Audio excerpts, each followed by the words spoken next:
أعوذ بالله من الشيطان الرجيم.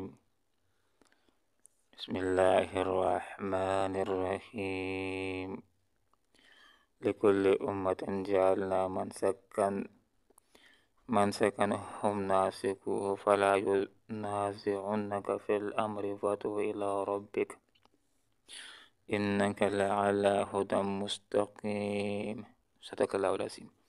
سبحانك لا علم لنا إلا ما علمتنا إنك أنت العليم الحكيم. لكل امت، ہر ایک امت کے لیے جعلنا ہم نے مقرر کیا منسکن عبادت کا ایک طریقہ ہم وہ ناسکو ہو جس طریقہ پر چلتے ہیں فلا ینازعنک بس یہ جھگڑا نہ کریں تم سے فی الامر اس معاملے میں ودھو اور دعوت دو الی ربک اپنے رب کی طرف انک بے شک تم لعلی ہدی مستقیم لازماً سیدھے رستے پر ہو. لکل امت ہر ایک امت کے لیے جعلنا ہم نے مقرر کیا عبادت کا ایک طریقہ شریعت کہ جس کے مطابق وہ اللہ رب العالمین کی بندگی کرتے رہے. حضرت آدم علیہ السلام سے لے کر محمد رسول اللہ صلی اللہ علیہ وسلم تک جتنے انبیاء ہیں سب کا تمام برحق انبیاء کا ایک ہی مذہب رہا ہے اور وہ ہے ان الدین عند اللہ اسلام. اور جتنے بھی انبیاء گزرے ہیں تمام کے دین کے اندر بنیادی اصول ایک رہے: توحید، رسالت، آخرت، تقدیر اور کتاب کے پر ایمان، ملائکہ کے پر ایمان. کہ جتنے بھی رسول اور نبی آتے رہے ہیں بنیادی اصول ایک ہی رہے ہیں کہ تمام انبیاء اللہ ہی کی بندگی کی طرف بلاتے رہے. اللہ کے علاوہ کسی اور کی بندگی کی طرف کسی نبی نے نہیں پکارا ہے.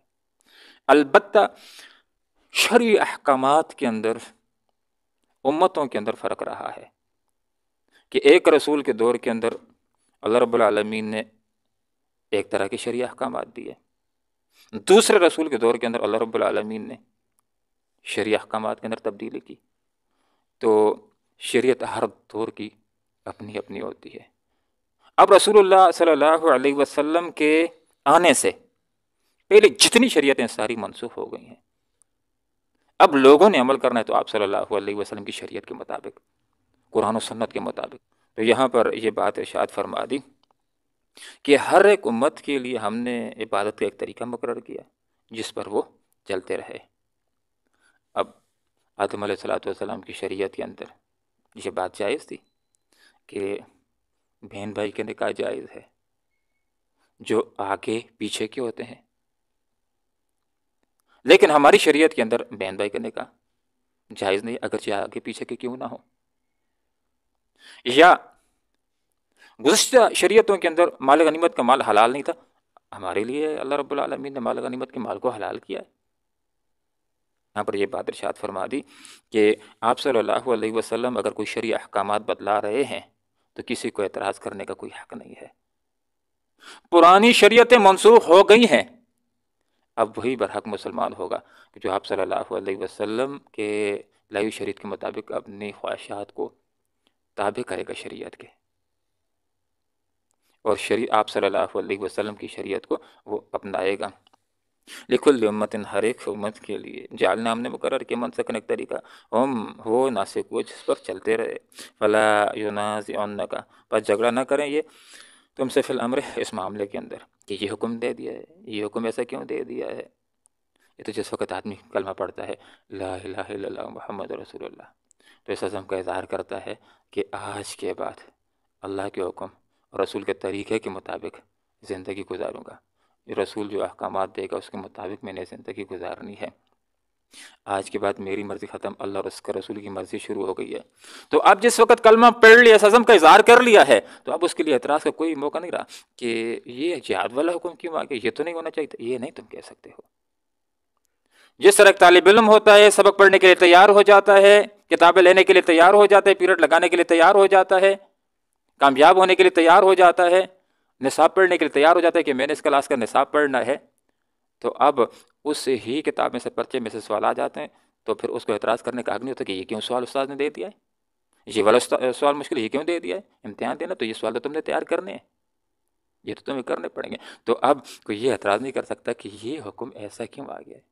مثال کے طور پر غور کیجئے، قرآن کے اندر ایک حکم نازل ہوا، اس کا مفہوم یہ ہے کہ اللہ رب العالمین نے تمہارے لیے یہ جانور حلال کیے ہیں، ان کو تم اللہ کا نام پڑھ کر کے ذبح کرو، تمہارے لیے حلال ہوں گے، تم کھا سکتے ہو۔ بکری ہے، بیڑ ہے، گائے ہے، بھینس ہے۔ لیکن جو بغیر ذبح کے ویسے ہی مر جاتا ہے تو وہ تمہارے لیے حلال نہیں ہوگا۔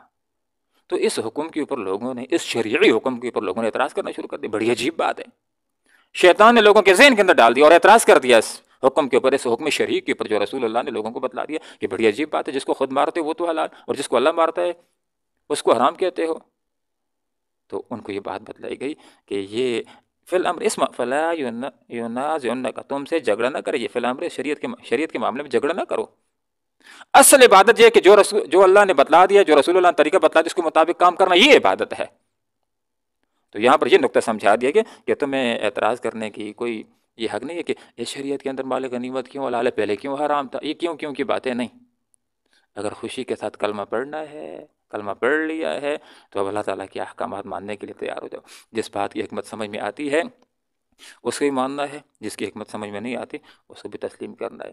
ایک آدمی سے پہلے یہ مطالبہ کر دیا جاتا ہے کہ وہ غیب کے اوپر ایمان لائے گا، تو غیب کے اوپر ایمان لانے کے اندر یہ بات بھی شامل ہے کہ اللہ اور اس کے رسول سے جو بات صحیح ثابت ہوتی ہے اس کو میں نے ماننا ہے، ماننے والا مسلمان ہوتا ہے۔ اگر ایک آدمی کلمہ پڑھ اور یہ شرط لگائے جو بات میری سمجھ میں آئے گی مانوں گا، جو سمجھ میں نہیں آئے گی نہیں مانوں گا، وہ مسلمان نہیں ہوتا ہے۔ کلمہ پڑھتے ہوئے اس نے یہ بات کہنی ہے کہ بس جو بھی اللہ اور اس کے رسول کی صحیح بات میرے سامنے آ جائے گی میں نے اس کو ماننا ہے، اس جذبے کے ساتھ جو کلمہ پڑھتا ہے مسلمان وہ ہوتا ہے۔ جو یہ کہے کہ میں کلمہ پڑھتا ہوں لیکن جو بات میں آنکھوں کے ساتھ دیکھوں گا وہ مانوں گا، جو نہیں دیکھوں نہیں مانوں گا، ایسا بندہ اسلام کے اندر داخل نہیں ہو سکتا ہے۔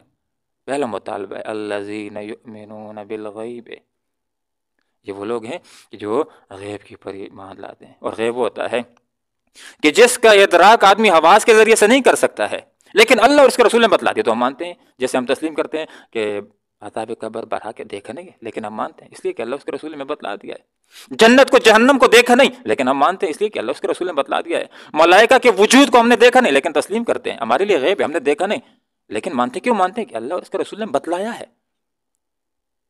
تو یہاں پر یہ بات ذکر ہے، فرمایا کہ ہر ایک جس طرح آپ صلی اللہ علیہ وسلم کی امت کے لیے ایک شریعت ہے قرآن و سنت کی روشنی کے اندر، اسی طرح پہلے بھی شریعتیں تھیں ہر دور کے اندر، تو اب وہ پہلی والی شریعتیں وہ منسوخ ہو گئی ہیں۔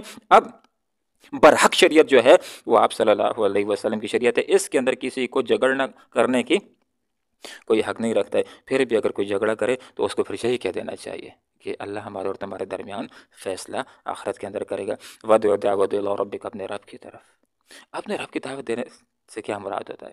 مراد یہ ہے کہ اسلام کی طرف دعوت، جو اسلام کی طرف دعوت دے رہا ہے وہ اپنے رب کی طرف دعوت دے رہا ہے، جو دین کی طرف دعوت دے رہا ہے وہ اپنے رب کی طرف دعوت دے رہا ہے، جو قرآن کی طرف دعوت دے رہا ہے وہ اپنے رب کی طرف دعوت دے رہا ہے، جو نماز کی طرف دعوت دے رہا ہے وہ اپنے رب کی طرف دعوت دے رہا ہے، جو کسی نیکی کے ساتھ کسی کو جوڑ رہا ہے اس کو رب کے ساتھ جوڑ رہا ہے، جو کسی کو کسی گناہ سے بچا رہا ہے وہ اس کو رب کے ساتھ جوڑ رہا ہے۔ تو فرمایا لوگو تم نے دعوت دینی اپنے رب کی طرف، جو قرآن و سنت کی طرف بلا رہا ہے وہ رب کی طرف بلا رہا ہے، جو اچھی جماعت کی طرف لوگوں کو بلا رہا ہے وہ رب کی طرف بلا رہا ہے، جو جنت کے راستے کی طرف بلا رہا ہے وہ رب کی طرف بلا رہا ہے، جو جہنم سے بچنے کی طرف تلقین کر رہا ہے وہ رب کی طرف دعوت دینے والا ہے۔ انک لعلی ھدی انک بے شک آپ علی لازمن ہیں ہدی ہدایت پر، مستقیم بالکل سیدھے راستے کے اوپر۔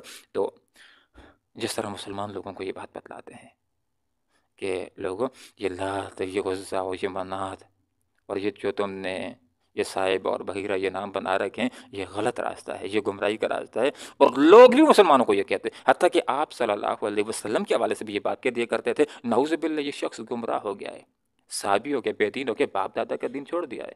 تو بتلایا جا رہا ہے کہ یہ تو کہہ رہے ہیں کہ نعوذ باللہ بے دین ہو رہا، لیکن اے آپ صلی اللہ علیہ وسلم آپ حق پر ہیں، اور آپ کی شریعت اب برحق ہے جو قرآن و سنت کی روشنی کے اندر ہے، پہلی شریعتیں بھی وہ منسوخ ہو گئیں۔ تو یہاں پر فرمایا کہ انک بے شک اے آپ صلی اللہ علیہ وسلم لعلی ھدی مستقیم، آپ بالکل سیدھے راستے کے اوپر ہیں، رب کی رضا کے راستے کے اوپر ہیں، جنت کے راستے کے اوپر ہیں۔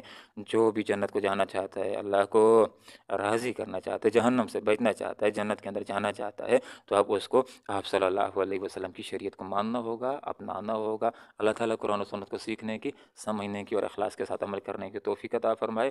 آمین وآخر دعوانا ان الحمد للہ رب العالمین۔